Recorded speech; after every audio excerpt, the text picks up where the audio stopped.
I am going to be talking today about penmanship, and it's important to understand that everything I'm going to be talking about is hinged on the fact that you understand why I recommend teaching cursive from the beginning.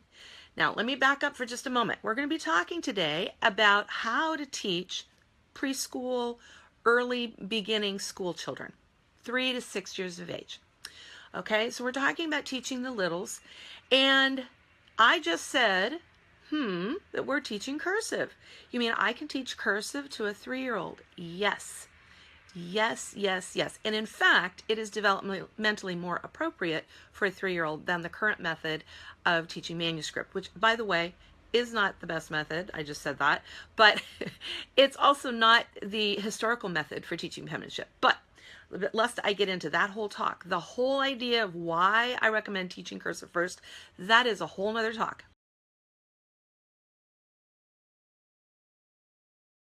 And you will see a link to a podcast that I did a few years back on the whole idea of teaching cursive and why we want to teach that. So if you haven't already listened to that, go get the kids busy doing something, grab yourself a cup of coffee and sit down and have a listen to that. So you will understand why I recommend that you teach cursive from the beginning. So please understand, I'm not going to get into the whole why. Please understand that you need to go listen to that podcast, but I'm going to teach about the how. We're going to talk about how you actually get started when you're teaching penmanship to your students. Okay, also, if you have the Cursive First materials in the teacher's manual, the first 10 pages are a review of the literature and a discussion as to why teaching cursive from the beginning is so advantageous. If you own the Spell to Write and Read program, if you own the teacher book, then look on pages 35 and 36 where Wanda Senseri, the author of Spell to Write and Read, discusses, it's a nutshell, but she presents the main points about why we want to teach this way. So if you have the Spell to Write and Read book, go ahead and look at pages 35 and 36, and you will get the nutshell version as to why we recommend teaching that way. So let's talk about why we want to start with penmanship. We're talking about how to teach reading, and now I'm talking about penmanship. I'm teaching reading to a 3, 4, 5-year-old. They can't write with a paper and pencil yet. Don't we wait until they're in kindergarten, first grade before we start teaching penmanship? No, we actually want to start with penmanship. And why do we want to do that? Well, if you listen to the session that I did last week, I talked about teaching phonograms, and I talked about how phonograms and penmanship go hand in hand. And that's because we are teaching the sound symbol relationship when we teach the written code. A child has to know how to put his language into the code, and he has to know how to take the language out of the code. And so we are going to teach both together. We're going to teach penmanship and the phonograms together. And so when I talk about the sound symbol relationship, this is a symbol. Okay, this is a symbol. There's just squiggly lines to an illiterate person. They don't understand what this is. But this represents the sounds of our language. It represents 3 different sounds in the English language. It can say a, ah. And so when I teach this to my child, I want to maximize the brain's ability to learn that information. And I'm going to do that through multisensory teaching. Okay, so when I'm teaching phonograms, when I'm teaching words, I'm going to use multisensory teaching. The child hears, in this case we're talking phonograms, hears the phonograms, says the sounds, then the child is writing the sound, the phonogram, the symbol, and then the child sees what she has written. So all of the modalities, all the avenues to the brain are going to be involved. All right, so we want to combine the way that the brain is getting this information. We want all of the avenues to the brain linked together. This helps with retrieval in the reading process, and it helps lock in faster retrieval. I talked last week about the brain, and we looked at this diagram, and what we want are to build lots and lots of brain connections. We want the neural pathways in the brain to have lots of connections, and the way we do that is through multisensory teaching. So we want multisensory teaching. We want lots and lots of interaction through the different modalities to the brain. Now, English is now a global language. Okay, it's being learned all over the world, and it is the largest language.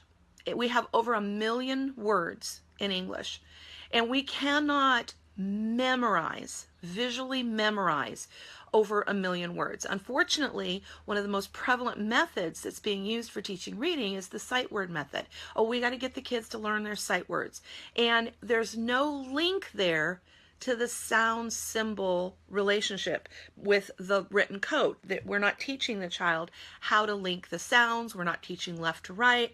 And one of the reasons for that sight word method is because of faulty phonics. One of the ways, we talked about this last week when we talked about teaching phonograms, one of the problems when we only teach one sound for a phonogram. So like, for example, if I'm teaching this letter, and for a whole year in kindergarten, all I say is, this is ah. This is ah, like in bat. Ah. Okay, then that means I am limiting myself to having the child read words that only include this word saying that sound. And anything you do in English, you know that English is much more varied than that. Take the phonogram O, for example. Ah, O, oo. In the 100 most frequently used words, the letter O saying ah, which is how it's presented in that method, it is just a small fraction of all of the words in the top 100 most frequently used words where the letter O says ah. There's examples of when it says O. In fact, there's more examples of when it says O and oo than there are when it says ah. So we're limiting the child in their ability to read real books as soon as we limit the sounds that we present to them. So we want to maximize the brain learning. We want to present all of the information at once. We want to do it in a multisensory way, and we want to give them all those sounds. And that way, the child can instantly, well, not instantly, but pretty quickly, learn to read real words, real books. So to maximize the brain's capacity to learn such an amazing language, such a huge language, we need to use methods that are going to impact brain function. All right, so when I'm talking about penmanship, let's establish what is penmanship, okay? Because if you don't have an understanding of what it is, well, it's writing letters. It's a little bit more than that, okay?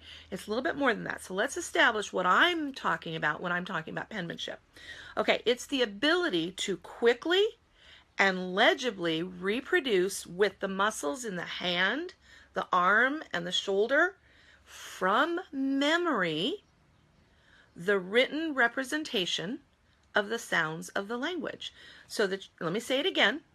It's the ability to quickly and legibly reproduce with the muscles in the hand, the arm, and the shoulder from memory the written representation of the sounds of the language. So this is a written representation.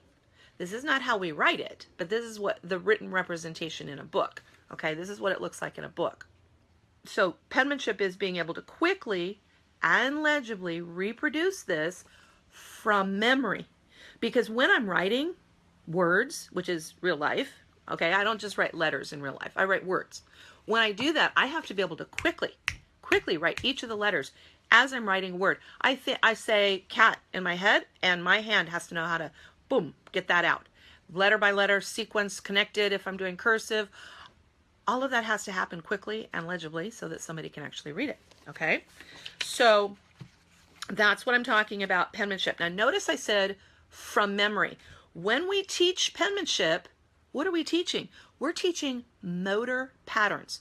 We're teaching the hand how to do something, okay? It's a motor pattern. It's a sequence of movements. And when we do so, we want to teach without a visual cue. We don't want the child looking at this and going back and forth and because you know what happens? The child is relying on the visual cue. And so they can practice and practice and practice. You take away that visual cue and they go, how do I write that again? How do I write it? Because they were relying on the visual. Okay, so we don't want to teach in that way. We want the child to be able to write from memory. Much of the time when we're teaching penmanship, and this is where a lot of the erroneous thinking comes from, well, I can't teach a 3-year-old because they don't have fine motor skills. Okay, that is absolutely true. A 3-year-old is not going to have well-developed fine motor skills. Most 5-year-olds are still developing. There are some 4-year-olds, they've got great fine motor skills. By the way, girls tend to be a lot better at this than boys, but that is a generic statement. There's certainly boys that are exception to that. Little boys who are building with actual Legos and they're putting little pieces together, they're working on developing fine motor skills. Okay, so that's a valuable activity. Okay, so we're talking about the problems with starting with paper, pencil, and tracing. That's how it's usually taught.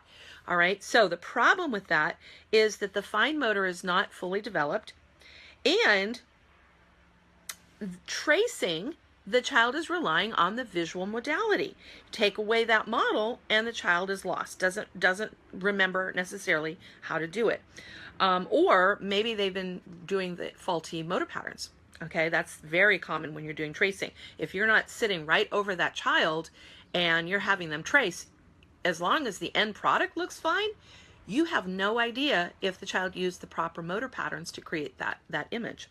So what we know is research has proven that tracing is one of the most poor methods for teaching penmanship. It doesn't work well. It does not work well. And both of these are inconsistent with the way the child learns motor movements. And that's what we're teaching. Remember, penmanship is teaching the hands, the muscles in the hand, arm, and shoulder to reproduce something. It's a series of movements.